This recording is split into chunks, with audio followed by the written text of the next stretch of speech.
Dans les archives poussiéreuses de l'Académie des sciences de Paris, un dossier porte encore aujourd'hui la mention « cas inexpliqué » Emma Richter, 1873. Ce que contient ce dossier défie toute logique scientifique de l'époque, et peut-être même de la nôtre. Une orpheline de 13 ans qui prédisait la mort avec la précision d'une équation mathématique, et dont chaque prophétie se réalisait dans les moindres détails. Si cette histoire vous intrigue déjà, abonnez-vous à la chaîne et dites-moi en commentaire de quelle ville vous nous écoutez en ce moment. Maintenant, laissez-moi vous raconter l'histoire la plus troublante du 19e siècle français, celle qui a fait trembler les plus grands esprits scientifiques de l'époque. L'automne 1873 drapait Bordeaux d'un voile mélancolique.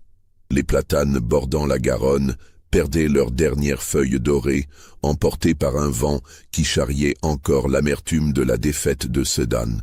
La France pansait ses plaies après la guerre franco-prussienne, et dans cette atmosphère de reconstruction nationale, l'Institut Sainte-Geneviève pour jeunes filles orphelines se dressait comme un symbole d'espoir et de résilience. L'établissement, installé dans un ancien hôtel particulier du XVIIe siècle rue du Mirail, abritait derrière ses murs de pierre blonde une cinquantaine d'orphelines de guerre. Les hautes fenêtres à meneaux laissaient filtrer une lumière douce dans les salles de classe au parquet ciré, où résonnaient les voix enfantines récitant leurs leçons. Les couloirs sentaient l'encaustique et la craie, mélange d'odeurs qui évoquait l'instruction et la discipline. Sœur Augustine Duvernay dirigeait cette institution avec une fermeté bienveillante. Femme de 50 ans aux traits sévères, mais aux yeux empreints de bonté, elle avait consacré sa vie à l'éducation de ses enfants brisés par la guerre. Son visage buriné portait les traces d'une existence vouée au service d'autrui, et sa voix grave commandait naturellement le respect. Chaque matin, elle parcourait les dortoirs aux lits alignés au cordeau, vérifiant que ses protégés étaient prêts à affronter une nouvelle journée d'apprentissage. L'Institut fonctionnait selon un emploi du temps rigoureux. Levé à 6 heures, toilette et prière matinale dans la chapelle aux vitraux bleus, petit déjeuner frugal dans le réfectoire aux longues tables de chêne, puis cours jusqu'à midi. L'après-midi était consacré aux travaux d'aiguille et aux tâches ménagères, avant l'étude du soir et la prière nocturne. Un univers clos, protecteur, où les plaies de l'enfance pouvaient cicatriser lentement. Dans ce cadre ordonné et prévisible, l'arrivée d'Emma Richter allait semer un trouble profond et durable. C'est par un matin brumeux de septembre 1873 qu'elle franchit pour la première fois le portail de l'Institut. La diligence qui l'amenait de Strasbourg venait de s'arrêter dans un nuage de poussière devant l'entrée principale. Emma en descendit lentement, ses maigres possessions rassemblées dans une petite valise de cuir marron éraflée par le voyage. Sa silhouette frêle se détachait dans la grisaille matinale. 13 ans, mais avec une maturité troublante dans le regard. Ses cheveux châtains ternes, soigneusement tressés, encadraient un visage pâle aux traits délicats. Ce qui frappait le plus chez elle, c'étaient ses yeux d'un gris métallique, d'une intensité presque dérangeante pour son âge. Ils semblaient porter en eux une gravité qui n'appartenait pas à l'enfance. Sa robe de deuil, trop grande pour elle, flottait autour de sa silhouette menue. Le tissu noir, râpé au coude et décoloré par endroits, témoignait d'une condition modeste. À son cou, une fine chaîne en argent supportait un médaillon ovale qu'elle serrait parfois dans sa main gauche, geste machinal qui trahissait son attachement à ce souvenir familial.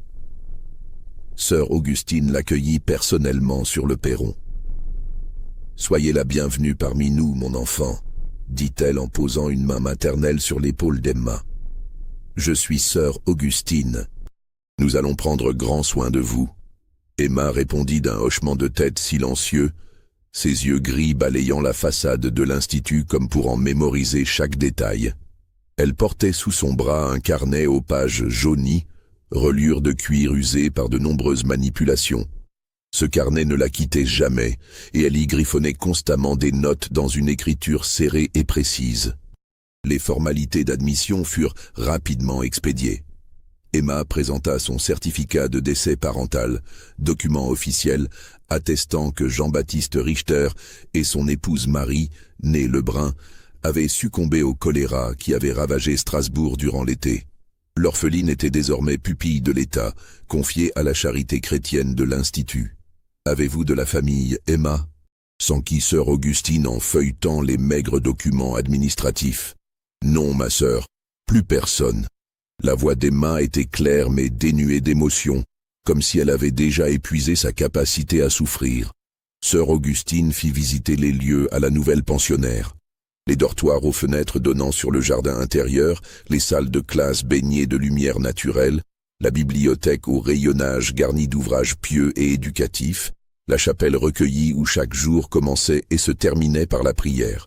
Emma absorba chaque information sans poser de questions, se contentant de hocher la tête et de prendre parfois des notes dans son mystérieux carnet. Son attitude détonnait avec celle des autres nouvelles arrivantes, généralement intimidée et bavarde. Elle dégageait une impression étrange de maturité précoce, comme si elle avait déjà vécu plusieurs vies. « Vous partagerez le dortoir Sainte-Agnès avec 15 autres jeunes filles », expliqua sœur Augustine en gravissant un escalier aux marches usées par des générations de pas enfantins. « Mademoiselle Adeline Dupuis sera votre guide pour les premiers jours. C'est une enfant serviable qui vous aidera à vous intégrer. » Adeline était une blonde bouclée de 14 ans, orpheline depuis 3 ans et parfaitement adaptée à la vie de l'Institut. Son visage rond et ses joues roses rayonnaient d'une bonté naturelle. Elle accueillit Emma avec un sourire chaleureux, bien décidée à en faire son amie. « Tu verras, on est bien ici », chuchota-t-elle en aidant Emma à ranger ses affaires dans l'armoire qui lui était assignée. Sœur Augustine est stricte mais juste, et puis, on a de la chance, mademoiselle Bernadette nous enseigne la musique. C'est formidable. Emma écoutait poliment mais son regard restait distant. Elle disposait ses quelques vêtements avec un soin méticuleux, comme si chaque geste obéissait à un ordre précis. Son carnet trouvait naturellement place sur sa table de chevet à portée de main. Les premières semaines d'Emma à l'Institut s'écoulèrent dans une routine apparemment normale. Elle suivait les cours avec attention, accomplissait ses tâches sans rechigner, participait aux prières collectives. Pourtant, son comportement singulier ne tardait pas à attirer l'attention. Contrairement aux autres pensionnaires qui bavardaient durant les récréations, Emma restait systématiquement à l'écart. Elle s'installait dans un coin de la cour intérieure, sous le grand marronnier centenaire, et griffonnait inlassablement dans son carnet. Ses camarades tentaient parfois de l'approcher, intrigués par cette nouvelle élève si mystérieuse. « Qu'est-ce que tu écris tout le temps ?» lui demanda un jour Marguerite Lebon, une brune espiègle de 12 ans. Emma leva ses yeux gris, fixa Marguerite quelques secondes, puis répondit d'une voix neutre « Des calculs. » Quels calculs? Ceux qui permettent de comprendre les choses. Cette réponse énigmatique décourageait généralement les curieuses. Emma reprenait alors ses écritures, apparemment indifférente à l'isolement que lui valait son attitude. Mademoiselle Claire Beaumont, institutrice laïque de 28 ans, chargée des cours d'arithmétique et de français, observait Emma avec un intérêt grandissant. Cette jeune femme aux cheveux châtains relevés en chignon strict et aux lunettes cerclées de métal avait été recrutée par sœur Augustine pour dispenser un enseignement plus moderne aux pensionnaires. Elle incarnait cette nouvelle génération d'institutrices républicaines, pétries d'idéaux progressistes et convaincues du pouvoir émancipateur de l'instruction. Dès les premiers cours, mademoiselle Beaumont avait remarqué les capacités exceptionnelles d'Emma en mathématiques. Tandis que ses camarades peinaient sur des additions à 3 chiffres, Emma résolvait mentalement des multiplications complexes avec une rapidité stupéfiante. Mais plus troublante encore était sa façon de procéder. Elle ne semblait pas calculer au sens traditionnel, plutôt deviner les résultats par une intuition mystérieuse. « Emma » l'interpella-t-elle un matin d'octobre. « Pouvez-vous me dire combien font 347 multiplié par 128 ?» Sans hésiter, Emma répondit « 44 416 ». Mademoiselle Beaumont vérifia sur son ardoise. Le résultat était exact. Comment avez-vous trouvé si vite? Je vois les nombres, mademoiselle. Ils forment des patterns. Cette explication laconique ne satisfaisait pas l'institutrice, mais Emma refusait d'en dire davantage. Elle se contentait de fixer le vide de ses yeux gris, comme si elle percevait des réalités invisibles aux autres. Le comportement d'Emma intriguait également M. François Durand, professeur d'histoire et de géographie. Homme de 45 ans à la barbe poivre et sel, il enseignait bénévolement à l'Institut par conviction charitable. Ancien instituteur public, il avait été révoqué en 1871 pour ses opinions républicaines trop affirmées et survivait désormais grâce à des cours particuliers. Lors des leçons d'histoire contemporaine, Emma posait parfois des questions d'une perspicacité troublante. Quand M. Durand évoquait les causes de la guerre franco-prussienne, elle demandait « Monsieur, pensez-vous que les emprunts russes, souscrits par la France en 1869, ont influencé la décision de Napoléon III d'entrer en guerre ?» Cette question révélait une connaissance des rouages financiers internationaux qui dépassait largement le niveau attendu d'une orpheline de 13 ans. M. Durand, déstabilisé, ne savait que répondre. D'où Emma tirait-elle de telles informations? C'est au début du mois de novembre 1873 que se produisit le premier événement vraiment troublant. Monsieur Alexandre Beaumont, père de l'institutrice et négociant en vin, rendait visite à sa fille lorsqu'il croisa Emma dans un couloir. L'homme, la cinquantaine bedonnante et la moustache grisonnante, était un bourgeois prospère de Bordeaux, respecté pour son sens des affaires et sa droiture. Emma s'arrêta devant lui et le fixa de ses yeux gris perçants. Puis, d'une voix parfaitement calme, elle déclara « Monsieur Beaumont, vous devriez vendre vos parts dans la compagnie maritime de Guyenne avant la fin du mois. Les cours du sucre colonial vont s'effondrer la première semaine de décembre et votre investissement perdra 75% de sa valeur. » Monsieur Beaumont resta bouche bée. Comment cette enfant pouvait-elle connaître ses investissements privés? Et surtout, comment osait-elle prédire l'évolution des cours avec une telle assurance? Qu'est-ce que tu dis, petite? Balbutia-t-il. Je dis simplement ce que les chiffres révèlent, monsieur. La production sucrière des Antilles dépasse la demande européenne de 22% cette année. Le stock accumulé dans les entrepôts de Port-de-France représente 8 mois de consommation normale. Quand ces données seront rendues publiques, l'effondrement sera inévitable. Monsieur Beaumont pâlissait à vue d'œil. Les informations données par Emma étaient d'une précision troublante.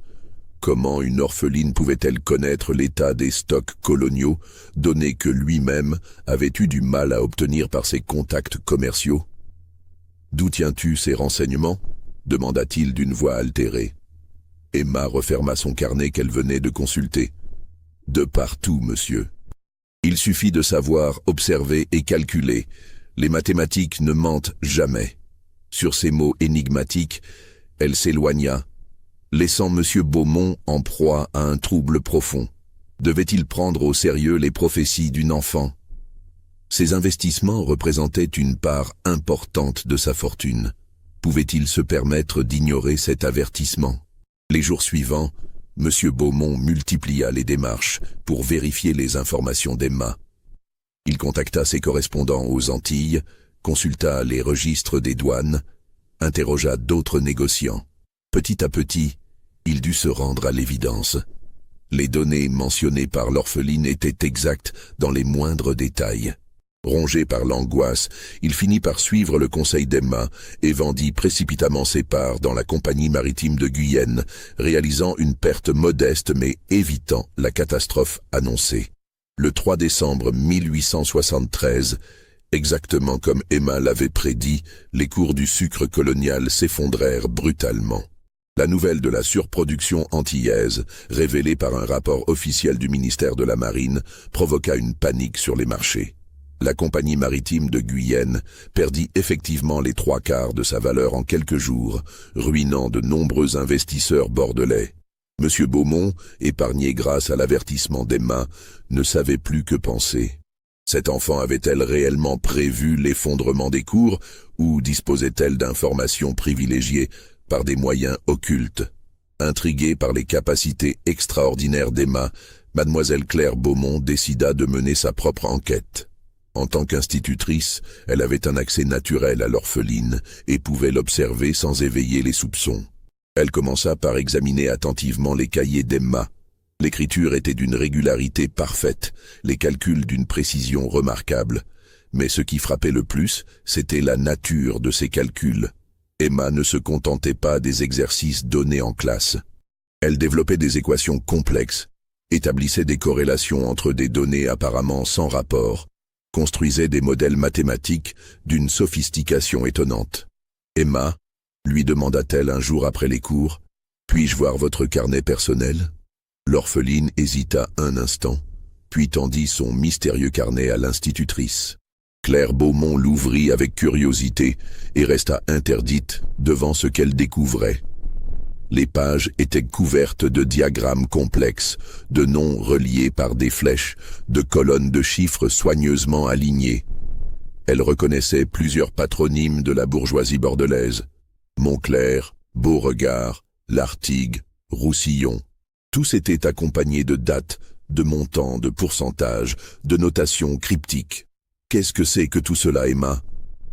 Mon système, mademoiselle. Je collecte des informations, je les analyse, j'établis des probabilités. Quelles informations? Emma reprit son carnet et le referma soigneusement.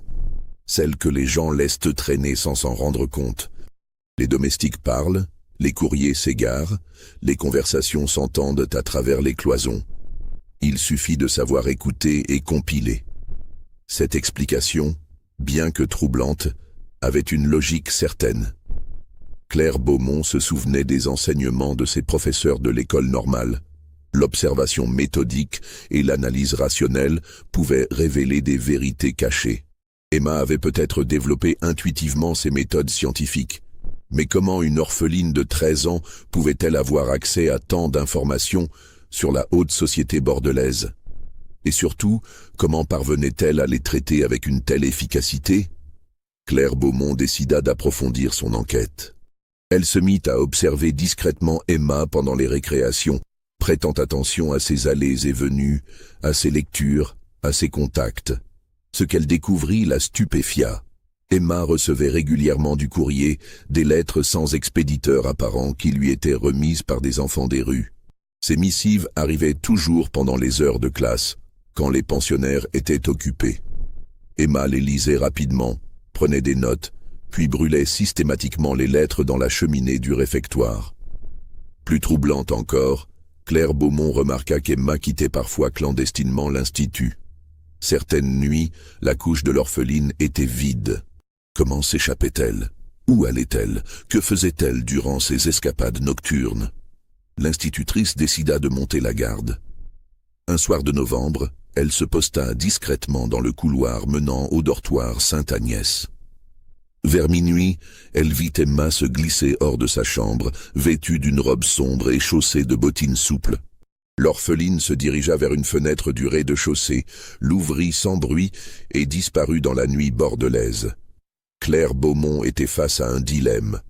Devait-elle alerter sœur Augustine, suivre Emma pour découvrir ses activités nocturnes, ou attendre d'en savoir davantage avant d'agir?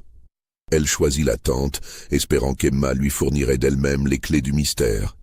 L'affaire de la prédiction boursière d'Emma était parvenue aux oreilles du professeur Henri Delacroix, mathématicien réputé de l'université de Bordeaux. Cet homme de science aux convictions positivistes était intrigué par les récits qui circulaient sur cette orpheline aux dons extraordinaires. Henri Delacroix incarnait parfaitement l'esprit scientifique de son époque. Âgé de 48 ans, grand et maigre, la barbe poivre et sel soigneusement taillée, il portait sur le monde un regard analytique et rationnel. Ancien élève de l'école polytechnique, il avait consacré sa carrière à l'étude des probabilités et des statistiques, domaine naissant qui promettait de révolutionner la compréhension du monde. Ses travaux sur l'application des mathématiques aux phénomènes sociaux commençaient à faire autorité dans les cercles savants européens. Il était convaincu que les comportements humains, apparemment chaotiques, obéissaient en réalité à des lois statistiques précises qu'il suffisait de découvrir. L'histoire d'Emma Richter représentait pour lui un cas d'étude fascinant. Si cet enfant possédait réellement la capacité de prédire les événements futurs par le calcul, cela confirmerait ses théories sur la prévisibilité mathématique des phénomènes sociaux. Il se présenta donc à l'Institut Sainte-Geneviève par un après-midi pluvieux de décembre 1873, muni d'une lettre de recommandation du recteur de l'Académie. Sœur Augustine, impressionnée par la réputation du savant, accepta qu'il rencontre Emma. L'entrevue eut lieu dans le petit salon de réception de l'Institut, pièce aux meubles sombres, ornée de quelques toiles pieuses. Emma s'assit face au professeur, ses mains posées calmement sur son carnet, ses yeux gris fixant alternativement le savant et la fenêtre donnant sur le jardin. « Mademoiselle Richter », commença Delacroix d'une voix posée, « on me dit que vous possédez des capacités remarquables en mathématiques. Pourriez-vous m'en faire la démonstration ?» Emma hocha la tête silencieusement et demanda au professeur de lui proposer un problème. Delacroix réfléchit un instant puis énonça. « Supposons qu'un marchand dispose de 3 entrepôts contenant respectivement 847, 1203 et 592 tonneaux de vin. Il vend chaque jour un 5e de son stock restant. Au bout de combien de jours aura-t-il vendu exactement la moitié de son stock initial ?» Emma ferma les yeux quelques secondes, ses lèvres remuant imperceptiblement comme si elle consultait des données invisibles. Puis elle rouvrit les yeux et répondit « 3106 jours, soit 3 jours et 2 heures et demie environ. » Delacroix vérifia rapidement le calcul sur son carnet. Le résultat était parfaitement exact. « Remarquable, » murmura-t-il. « Comment procédez-vous ?»« Je vois les nombres, monsieur le professeur. Ils forment des patterns, des séquences logiques. Il suffit de suivre leur évolution. » Cette explication ne satisfaisait pas le scientifique. Il proposa à Emma une série de problèmes de plus en plus complexes. Calcul de probabilité, équations différentielles, progression géométrique. À chaque fois, l'orpheline fournissait la réponse exacte avec une rapidité stupéfiante. « Dites-moi, mademoiselle, avez-vous étudié les mathématiques avancées quelque part ?»« Non, monsieur. Mes parents m'ont seulement appris les bases. Le reste, je l'ai découvert seul. » Delacroix fronça les sourcils. Les méthodes utilisées par Emma dépassaient largement le niveau de l'instruction primaire. Elles relevaient de concepts mathématiques que lui-même enseignait à des étudiants de 3e année. Il décida de pousser plus loin l'expérience. « Puis-je vous demander de me faire une prédiction, comme vous l'avez fait pour Monsieur Beaumont ?» Emma ouvrit son carnet, parcourut quelques pages couvertes de diagrammes, puis fixa le professeur droit dans les yeux. « Donnez-moi les noms de 3 personnes que vous connaissez bien, monsieur le professeur. » Delacroix, amusé par ce jeu, cita « Monsieur Lartigue, mon boucher. Madame Roussillon, ma blanchisseuse. Et Maître Ferrand, mon notaire. » Emma griffonna pendant quelques minutes dans son carnet, effectuant des calculs incompréhensibles. Ses yeux parcouraient l'air comme si elle lisait des données inscrites dans l'espace.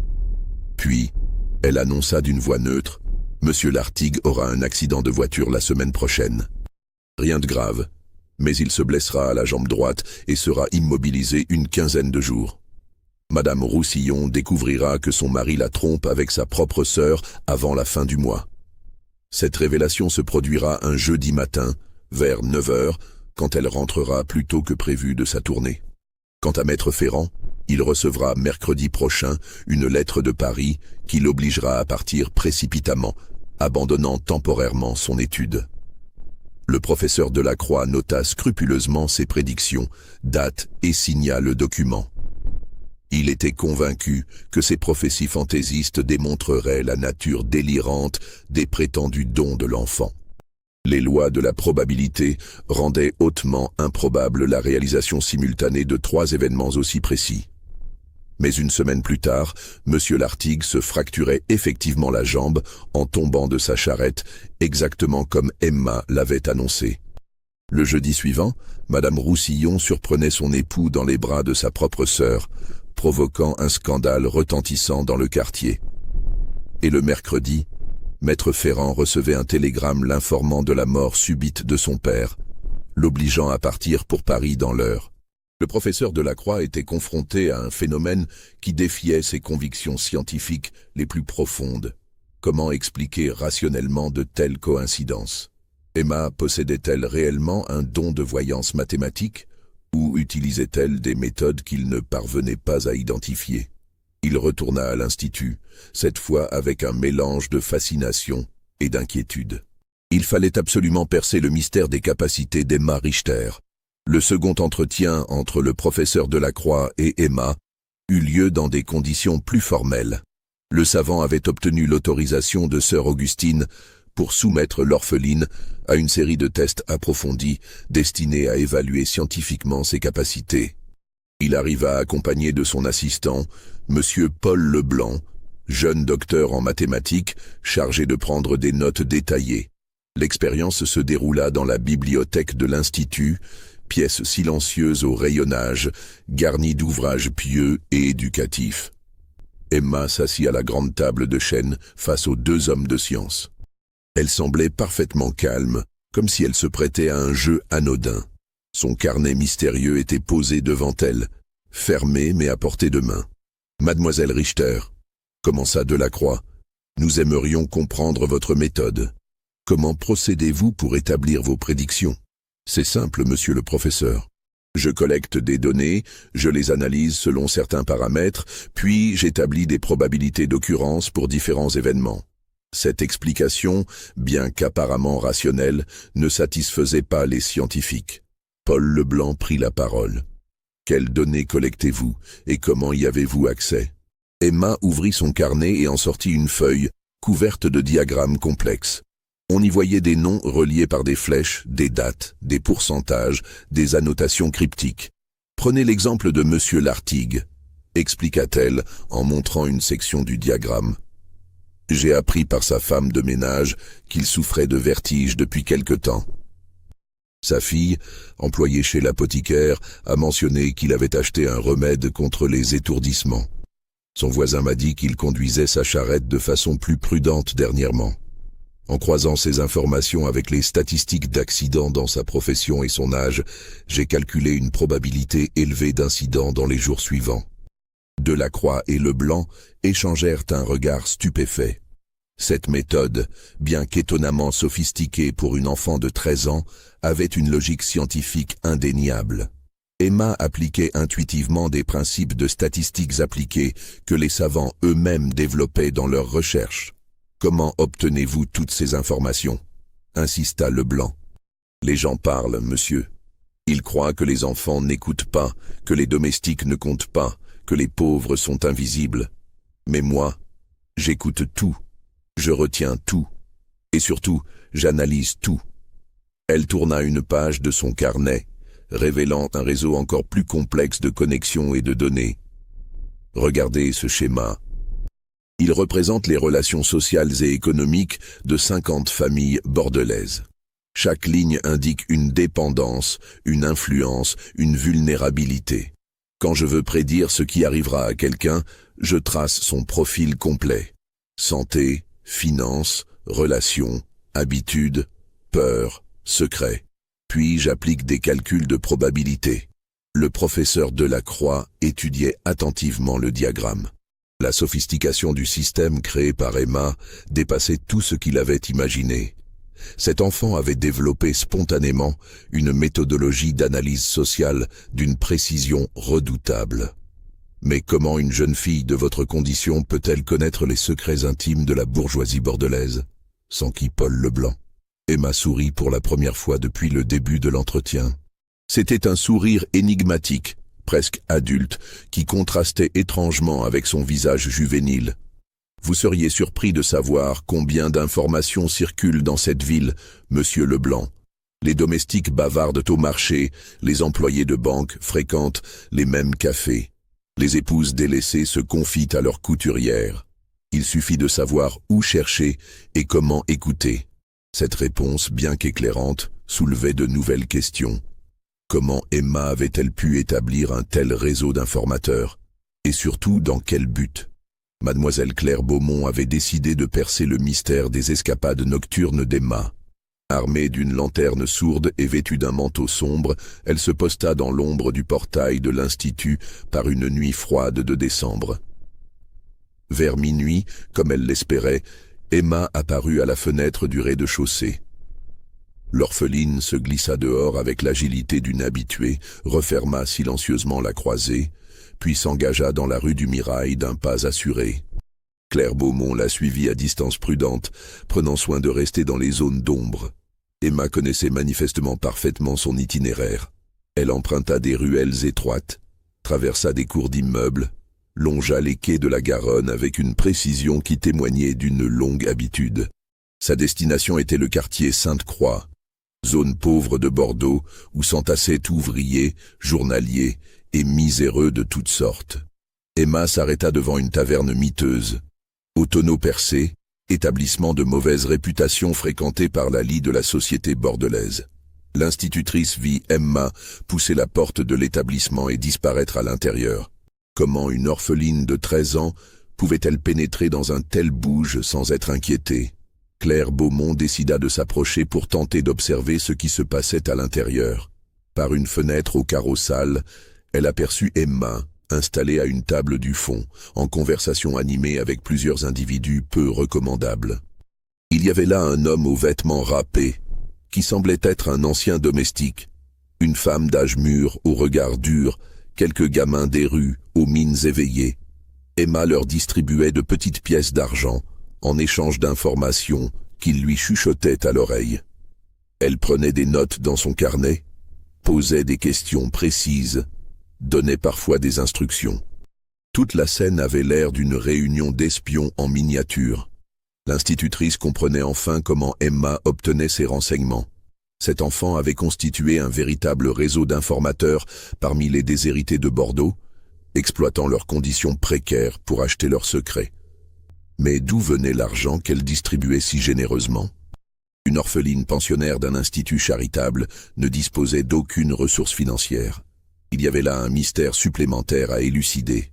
Après une heure de conciliabule, Emma quitta la taverne et reprit le chemin de l'Institut. Claire Beaumont la suivit à nouveau, troublée par ce qu'elle venait de découvrir.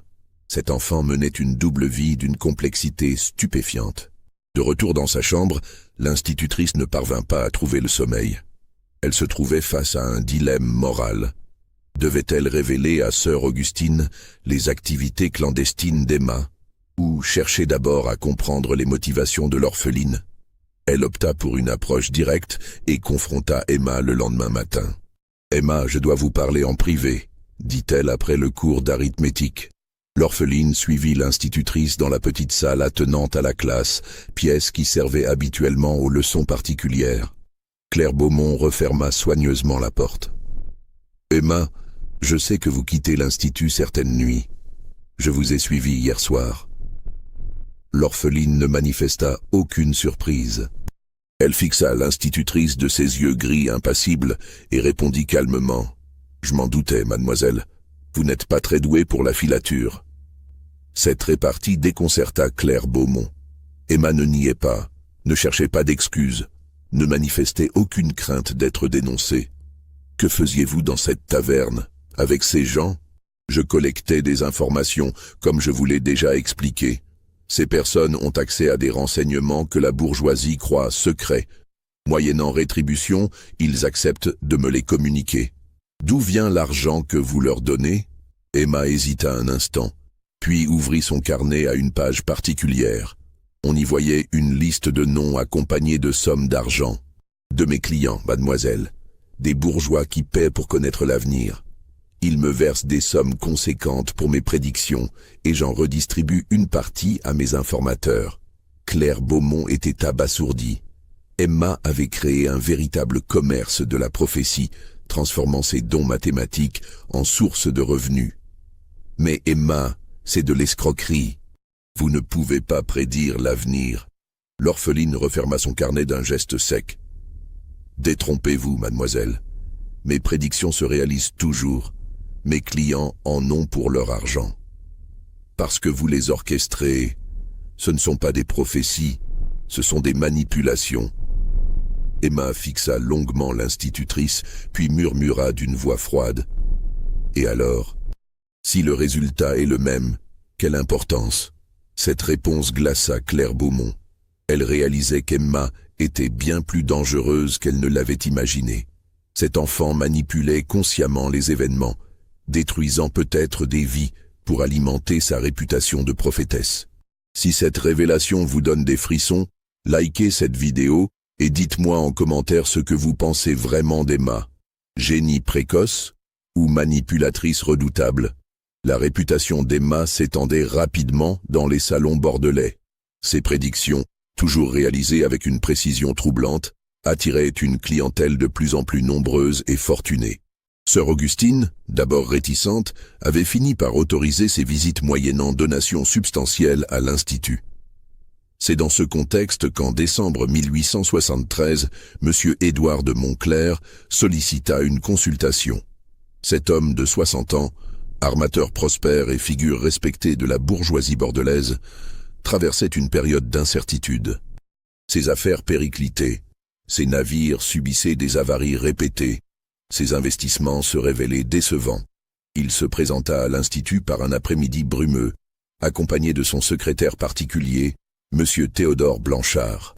Grand et distingué, arborant une barbe blanche soigneusement taillée, Montclerc respirait l'autorité et la réussite malgré ses difficultés récentes.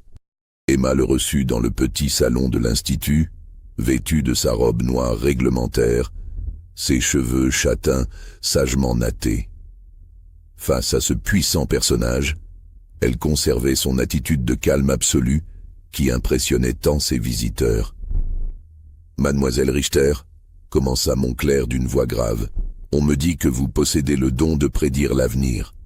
J'aimerais connaître ce que me réservent les prochains mois. » Emma ouvrit son carnet, parcourut quelques pages couvertes de diagrammes, puis fixa l'armateur droit dans les yeux. Ce qu'elle vit dans ce regard la fit frémir imperceptiblement. Montclerc portait en lui les signes d'une maladie qu'il dissimulait soigneusement. « Monsieur de Montclerc, dit-elle d'une voix neutre, vos affaires vont connaître un tournant décisif dans les 8 jours suivant le retour de votre navire le Glorieux. Ce tournant sera malheureusement fatal, à la fois pour votre compagnie et pour votre personne. » L'armateur pâlit légèrement. Le Glorieux était effectivement attendu dans une semaine, chargé d'une précieuse cargaison de café brésilien dont dépendait l'avenir de sa compagnie. Que voulez-vous dire par « fatal » Emma consulta à nouveau ses notes, effectua quelques calculs rapides, puis reprit. « Votre navire arrivera avec une cargaison avariée. Cette perte financière provoquera chez vous un choc physiologique que votre cœur malade ne supportera pas. Vous mourrez le surlendemain de l'arrivée du Glorieux. » Le silence qui suivit était oppressant. Montclerc et son secrétaire échangèrent des regards effarés. Comment cet enfant pouvait-elle connaître l'état de santé secret de l'armateur? Et surtout, comment osait-elle prédire sa mort avec une telle assurance? C'est impossible, balbutia Blanchard. Comment pouvez-vous affirmer de telles horreurs? Emma referma son carnet. Les mathématiques ne mentent jamais, monsieur. J'ai analysé tous les paramètres. L'état de santé de monsieur de Montclerc, la situation de sa compagnie, les conditions météorologiques de la traversée, la qualité de conservation du café brésilien. Le résultat est sans appel. Montclerc, malgré son trouble, tenta de se ressaisir. Admettons que vous ayez raison sur la cargaison. Comment pourriez-vous connaître l'état de mon cœur? Votre teint, monsieur. La légère cyanose de vos lèvres, la fatigue que vous dissimulez, votre respiration un peu courte. Tous ces signes indiquent une insuffisance cardiaque avancée.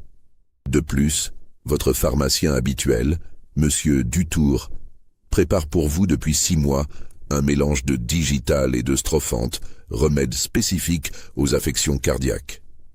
L'armateur était atterré. Tous ces détails étaient exacts, mais il avait pris les plus grandes précautions pour dissimuler sa maladie. Comment cette orpheline pouvait-elle connaître ses traitements secrets? Il quitta l'Institut dans un état de profonde agitation, hanté par la prophétie d'Emma. Devait-il prendre au sérieux les paroles de cet enfant? Sa raison lui dictait de n'y accorder aucun crédit, mais l'exactitude troublante de ses observations médicales l'inquiétait. Les jours suivants s'écoulèrent dans l'angoisse. Montclair multipliait les consultations médicales, tentait de rassurer sa famille, mettait ses affaires en ordre par précaution. Sa femme et ses enfants, intrigués par son comportement inhabituel, ne parvenaient pas à lui arracher la vérité. Le Glorieux arriva effectivement une semaine plus tard, exactement comme Emma l'avait prévu, et la cargaison était bel et bien avariée. Une voie d'eau dans les cales avait gâté la moitié du café brésilien, ruinant les espoirs financiers de Montclair. L'armateur, déjà affaibli par l'angoisse des derniers jours, ne supporta pas ce coup du sort. Il s'effondra sur le quai en voyant sa cargaison pourrie, victime d'une crise cardiaque foudroyante. Transporté d'urgence à son domicile, il expira le surlendemain, exactement comme Emma l'avait annoncé. La nouvelle de cette prédiction réalisée à la lettre fit sensation dans tout Bordeaux. Comment une orpheline de 13 ans avait-elle pu prédire avec une telle précision la mort d'un homme d'affaires respecté? L'affaire Montclair attira l'attention des autorités. Le commissaire Édouard Bertrand, homme méthodique de 50 ans aux tempes grisonnantes, reçut plusieurs plaintes concernant cet enfant qui prédit la mort. Certains accusaient Emma de porter malheur. D'autres soupçonnaient une escroquerie sophistiquée. Bertrand était un policier expérimenté, formé à l'école de la rigueur et de l'observation. Fils d'un modeste employé de préfecture, il avait gravi les échelons par son travail et sa probité. Son visage buriné portait les traces de 20 ans d'enquête dans les bas-fonds bordelais. Il entama une investigation discrète sur Emma Richter et l'Institut Sainte-Geneviève. Sa première démarche fut de rencontrer sœur Augustine pour recueillir des informations sur l'orpheline. « Ma sœur, dit-il dans le bureau austère de la directrice, que pouvez-vous me dire sur Emma Richter ?» Sœur Augustine, troublée par cette visite officielle, répondit avec prudence. « C'est une enfant, particulière, monsieur le commissaire, très intelligente, mais si solitaire. Elle possède des dons mathématiques remarquables. Ces fameux dons qui lui permettent de prédire l'avenir. Je ne sais qu'en penser. Ces prédictions se réalisent toujours. C'est troublant. » Bertrand prit des notes détaillées. « Recevez-vous beaucoup de visiteurs pour la consulter ? » De plus en plus, je dois l'avouer. Des gens respectables qui font des donations généreuses à notre institut. Je me suis dit que si Emma pouvait aider notre œuvre charitable, le commissaire comprenait le dilemme de la religieuse. Les ressources de l'institut étaient limitées et les donations des clients d'Emma représentaient une manne providentielle. Il interrogea ensuite mademoiselle Claire Beaumont, qui lui révéla ses observations sur les escapades nocturnes d'Emma et son système d'informateurs. Une enfant de 13 ans qui dirige un réseau d'espionnage urbain, murmura Bertrand en prenant des notes. C'est du jamais vu. L'institutrice lui confia également ses soupçons sur les méthodes d'Emma. Je pense qu'elle ne prédit pas l'avenir, commissaire. Elle le fabrique. Cette hypothèse intriguait Bertrand. Il décida d'approfondir l'enquête en faisant surveiller discrètement l'institut et les déplacements nocturnes d'Emma. Il confia cette mission à l'inspecteur Jules Morel, officier discret et expérimenté de 35 ans. Morel était réputé pour sa capacité à passer inaperçu et sa patience dans les filatures longues. Les rapports de Morel confirmèrent les dires de Claire Beaumont. Emma quittait régulièrement l'institut la nuit pour se rendre dans les quartiers populaires de Bordeaux. Elle y rencontrait toute une galerie d'informateurs, anciens domestiques licenciés, employés de bureaux mal payés, prostituées vieillissantes, gamins des rues. Mais ce que découvrit Morel dépassait les soupçons initiaux. Emma ne se contentait pas de collecter des informations. Elle donnait aussi des instructions précises à ses contacts, leur demandant d'accomplir certaines actions à des moments déterminés. Par exemple, elle avait payé un docker du port pour percer discrètement la coque du Glorieux durant son mouillage, provoquant la voie d'eau qui avait gâté la cargaison de Montclair. Elle avait également soudoyé l'inspecteur des douanes pour qu'il retarde l'examen sanitaire du navire, aggravant les dégâts. Emma n'avait pas prédit la ruine de Montclair, elle l'avait orchestrée.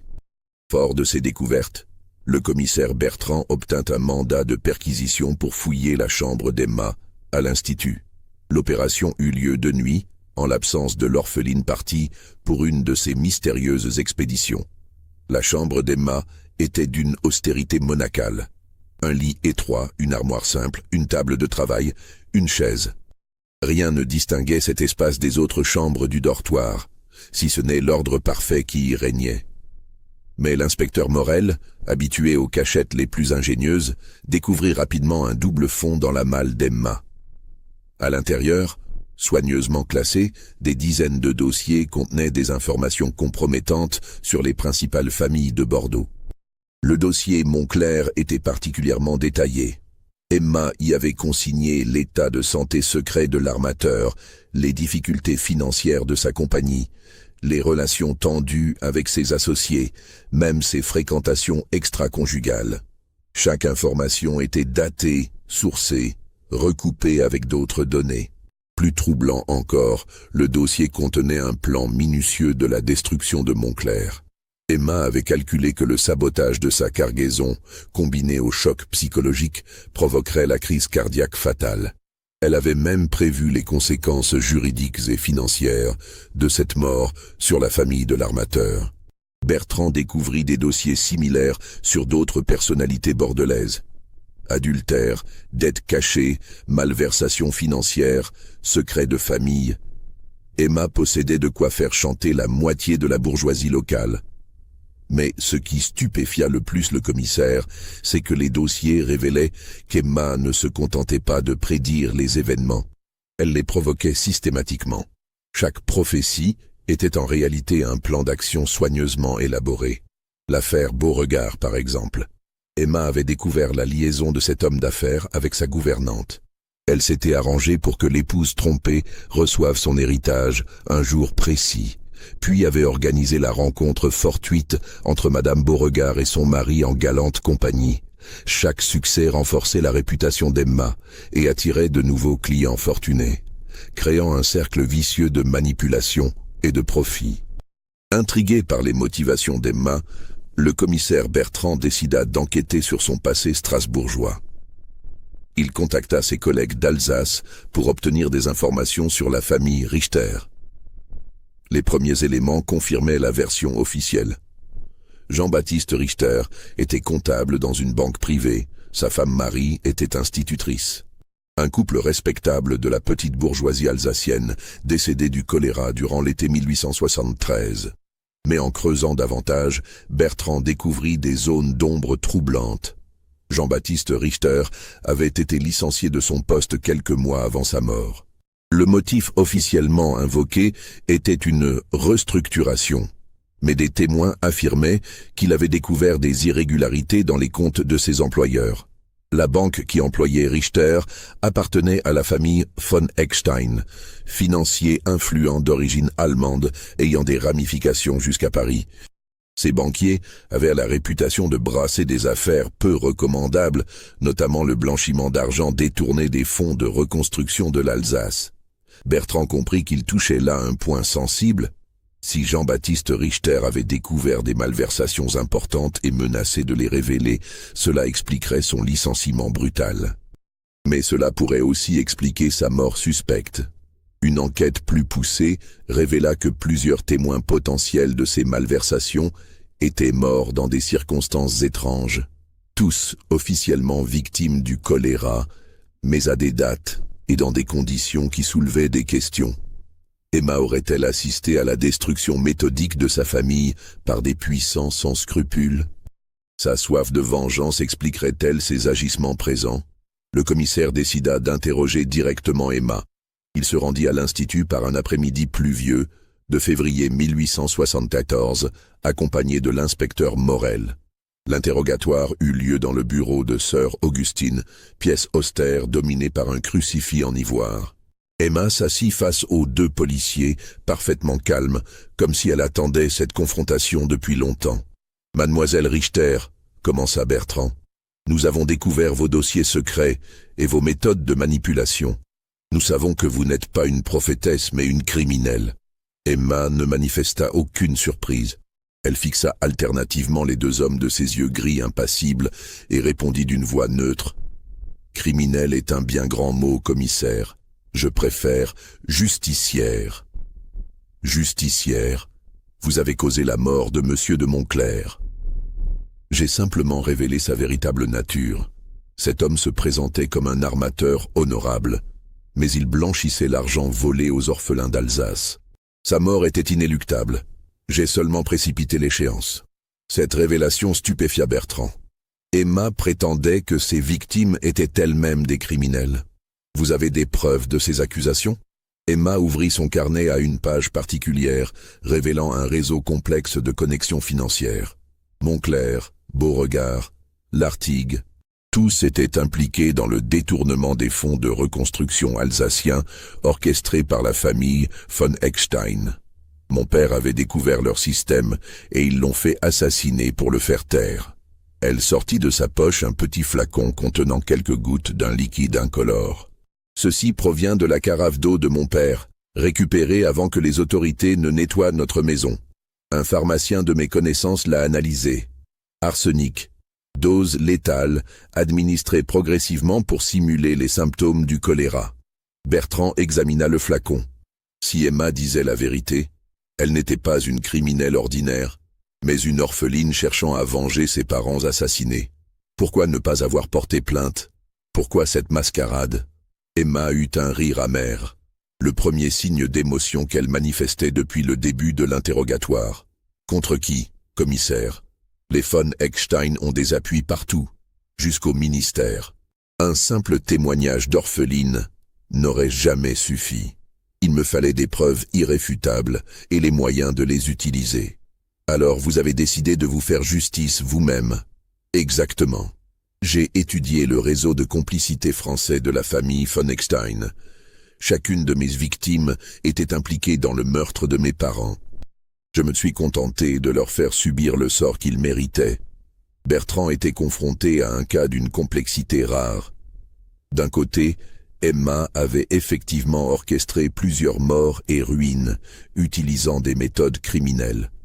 De l'autre, si ces accusations étaient fondées, elle ne serait pas une meurtrière, mais une justicière précoce. Comment pouvez-vous prouver tout cela?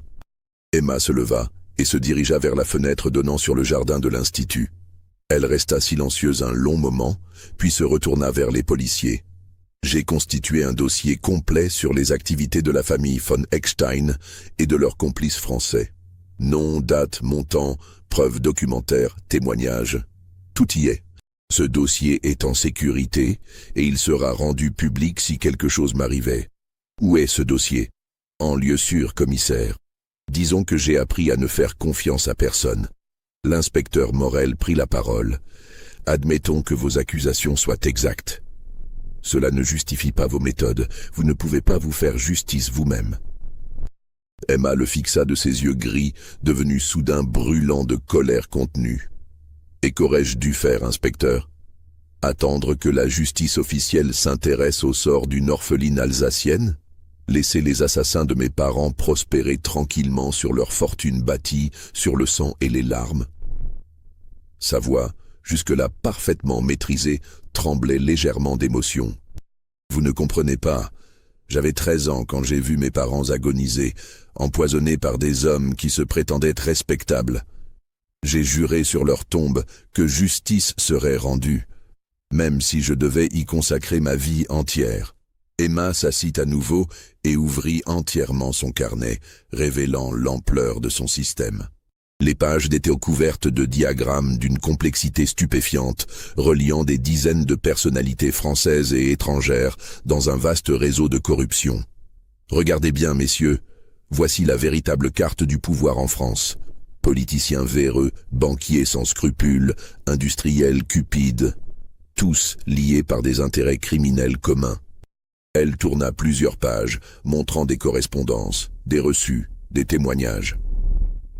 Mon père était comptable, mais c'était aussi un homme honnête. Quand il a découvert que les fonds destinés à reconstruire l'Alsace étaient détournés pour financer des spéculations privées, il a voulu alerter les autorités. On l'a fait chanter d'abord, puis éliminer quand il a refusé de se taire. Bertrand examinait les documents. Leur authenticité semblait indéniable. Comment avez-vous obtenu tout cela? Patience et méthode, commissaire. J'ai mis 2 ans à reconstituer le puzzle. Chaque information recoupée, chaque témoignage vérifié, chaque preuve authentifiée. Elle referma son carnet et fixa les 2 policiers. Mes prédictions spectaculaires n'étaient que la partie visible de mes activités. En réalité, je traquais méthodiquement les complices français de la famille von Eckstein. Chaque victime de mes prophéties était un maillon de cette chaîne criminelle. Et maintenant, qu'allez-vous faire? Emma sourit, retrouvant son calme habituel.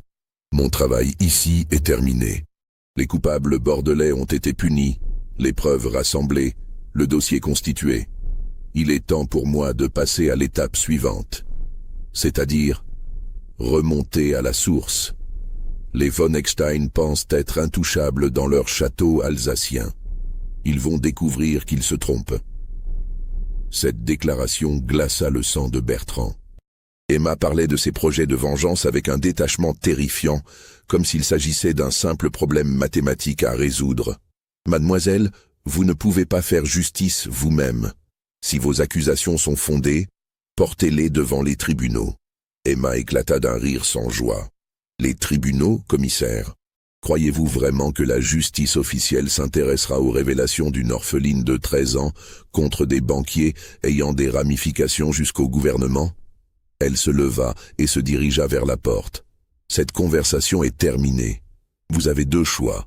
M'arrêter sans preuve réelle de mes crimes ou me laisser poursuivre ma mission. Bertrand était dans une impasse. Les méthodes d'Emma étaient indéniablement criminelles, mais si ces accusations étaient exactes, elle poursuivait une cause légitime par des moyens illégitimes. « Emma, dit-il d'une voix grave, si vous partez maintenant, je ne pourrai plus vous protéger. Vous serez recherchée. » L'orpheline se retourna une dernière fois. « Protéger, commissaire? Vous voulez dire emprisonner. Mais rassurez-vous, je n'ai jamais eu besoin de protection. Les mathématiques sont mon armure, et la vérité est mon épée. » Cette confrontation eut lieu un jeudi soir de mars 1874. Le lendemain matin, Emma Richter avait disparu de l'Institut Sainte-Geneviève. Sa chambre était vide, ses affaires personnelles envolées, son mystérieux carnet disparu. Sœur Augustine découvrit l'absence lors de la prière matinale. Alerté immédiatement, le commissaire Bertrand lança des recherches dans tout Bordeaux, mais Emma semblait s'être volatilisée. La seule trace de son passage était une lettre laissée sur l'oreiller de son lit, adressée au commissaire. « Monsieur Bertrand, quand vous lirez ces lignes, je serai déjà loin. Ne perdez pas votre temps à me chercher.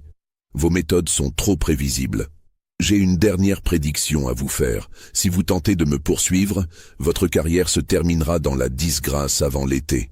J'ai découvert vos petits arrangements avec les contrebandiers du port. Les mathématiques ne mentent jamais. Cordialement, E.R. » Bertrand froissa rageusement la lettre. Comment cette diabolique enfant connaissait-elle ses secrets les plus intimes? Il avait effectivement touché quelques pots de vin pour fermer les yeux sur certains trafics portuaires, mais il avait pris toutes les précautions pour dissimuler ses arrangements. La menace d'Emma le terrifia. Si elle possédait des preuves de sa corruption, elle pouvait effectivement ruiner sa carrière d'un simple courrier à ses supérieurs. Il prit la décision de s'aborder discrètement l'enquête sur la disparition d'Emma. Officiellement, elle fut portée disparue, probablement noyée en tentant de s'échapper par la Garonne. Aucun avis de recherche ne fut diffusé, aucune investigation approfondie ne fut menée. Mais les témoignages sur Emma ne s'arrêtèrent pas à sa disparition officielle. Dans les mois qui suivirent, des récits troublants parvinrent à Bordeaux. Monsieur Alphonse Garnier, négociant en tissus ayant des affaires à Lyon, jura avoir aperçu Emma dans un salon bourgeois de la ville, présentée comme la nièce prodige d'un riche industriel. Elle donnait des consultations à prix d'or, prédisant avec sa précision habituelle les fluctuations des cours de la soie. Madame Hortense Dubois, veuve de bonne famille, voyageant fréquemment à Paris, rapporta avoir croisé une jeune fille ressemblant étrangement à Emma dans les couloirs de la Bourse. Elle accompagnait un homme d'affaires influent qui la présentait comme sa pupille, experte en calcul financier. Ces témoignages, impossibles à vérifier, alimentaient la légende naissante d'Emma Richter. Partout où elle était signalée, des scandales éclataient, des fortunes s'effondraient, des secrets remontaient à la surface. Le plus troublant fut le témoignage de M. Paul Leblanc, l'ancien assistant du professeur Delacroix. Lors d'un voyage d'études à Strasbourg en juin 1874, il affirma avoir vu Emma dans la cathédrale, agenouillée devant le tombeau de ses parents. Elle priait, raconta-t-il au professeur, mais ce n'était pas une prière habituelle. Elle semblait réciter des formules mathématiques, comme si elle calculait quelque chose d'infiniment complexe. Leblanc tenta de l'approcher, mais Emma disparut dans la foule des fidèles avant qu'il puisse l'atteindre. Quand il demanda au sacristain qui était cette jeune fille, l'homme répondit qu'elle venait régulièrement depuis des mois, toujours seule, toujours silencieuse. Comme Emma l'avait prédit, la carrière du commissaire Bertrand connut effectivement une fin brutale. En juin 1874, une lettre anonyme parvint au préfet de la Gironde, révélant avec preuves à l'appui les arrangements illicites du commissaire avec les contrebandiers bordelais. L'enquête interne fut rapide et impitoyable. Bertrand fut révoqué sans délai, son traitement supprimé, sa réputation définitivement ternie. Il mourut quelques années plus tard dans la misère et l'oubli, rongé par l'amertume et l'alcool. Jusqu'à son dernier souffle, il jura que cette lettre anonyme était l'œuvre d'Emma Richter, accomplissant sa dernière prédiction avec la précision mathématique qui la caractérisait. L'affaire Emma Richter marqua profondément tous ceux qui l'avaient côtoyée. Le professeur Delacroix, ébranlé dans ses convictions scientifiques, abandonna ses recherches sur les probabilités sociales pour se consacrer aux mathématiques pures. Cet enfant, confia-t-il à ses collègues, avait compris quelque chose que nous, savants prétentieux, ignorions totalement. Elle avait transformé les mathématiques en arme de guerre sociale. Mademoiselle Claire Beaumont quitta l'enseignement, traumatisée par sa confrontation avec la face sombre du génie précoce. Elle se retira dans un couvent de contemplatives, cherchant dans la prière l'oubli de cette expérience troublante.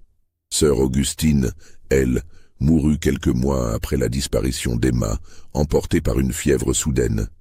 Ses dernières paroles, rapportées par une sœur infirmière, furent « Elle savait tout depuis le début ».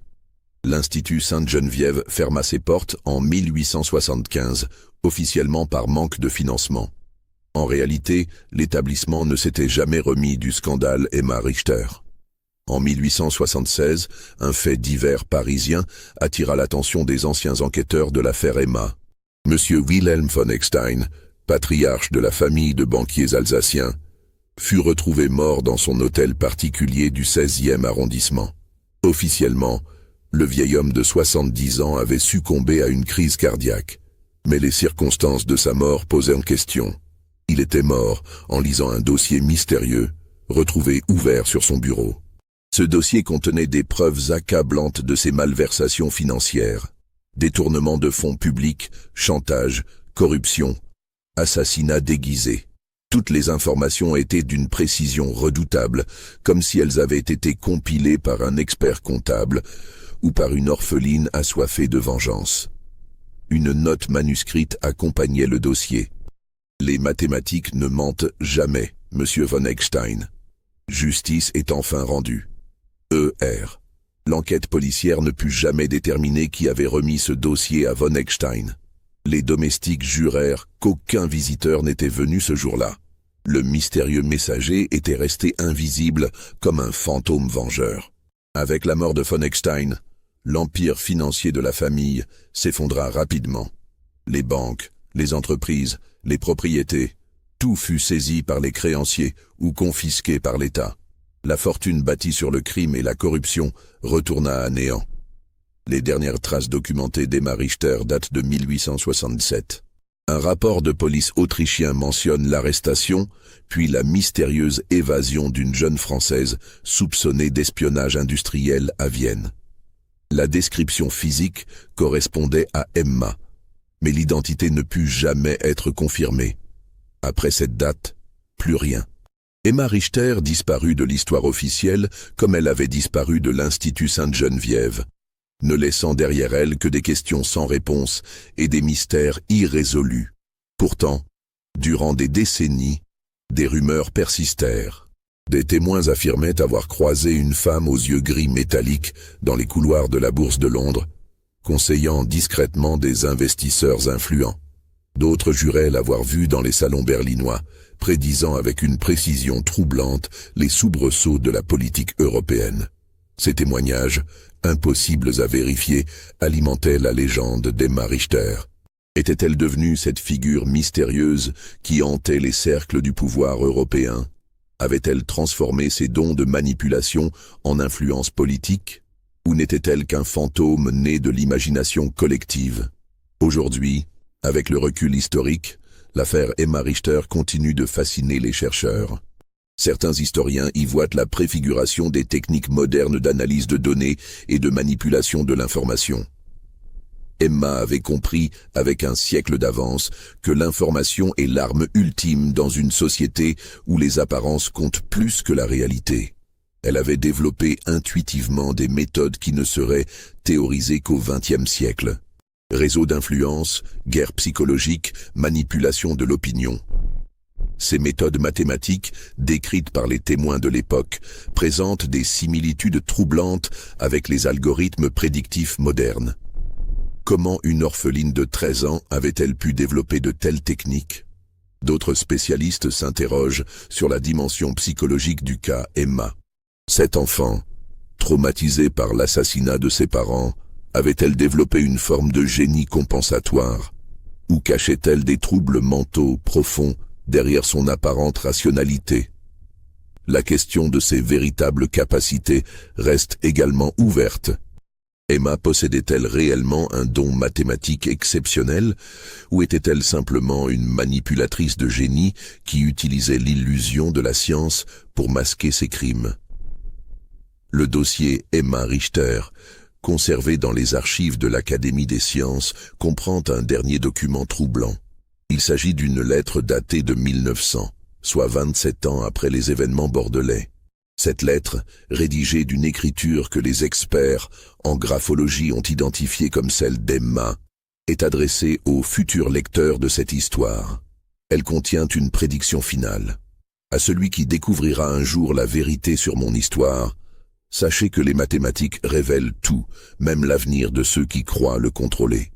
Le XXe siècle verra naître des machines capables de calculer comme je calculais, et des hommes qui manipuleront l'information comme je la manipulais.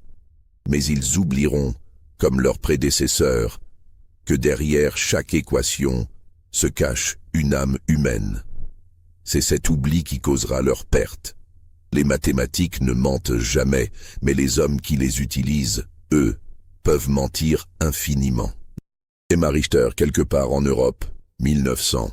Cette lettre prophétique, si elle est authentique, démontre qu'Emma avait survécu à toutes les recherches et continuait à observer le monde depuis l'ombre. Mais elle soulève aussi une question vertigineuse.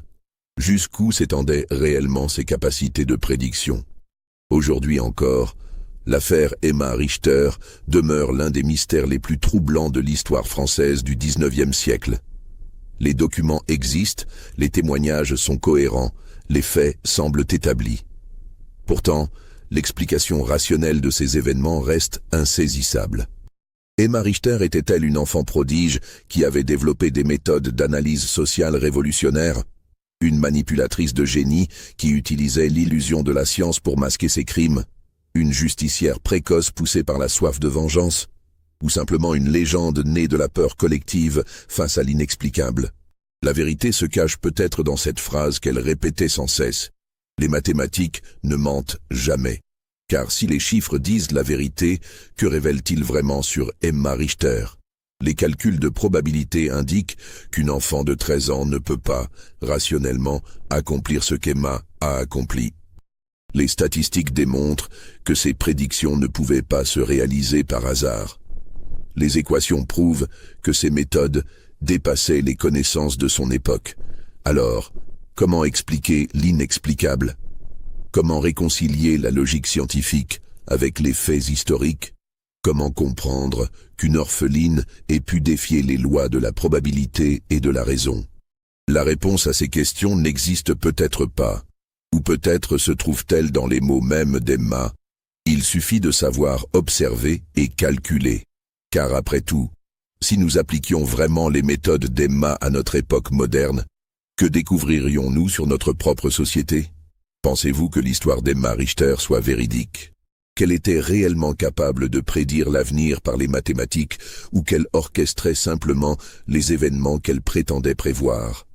Dites-le-moi en commentaire, abonnez-vous pour découvrir d'autres mystères historiques qui défient la logique et partagez cette vidéo avec ceux qui aiment les énigmes qui nous font douter de la réalité elle-même.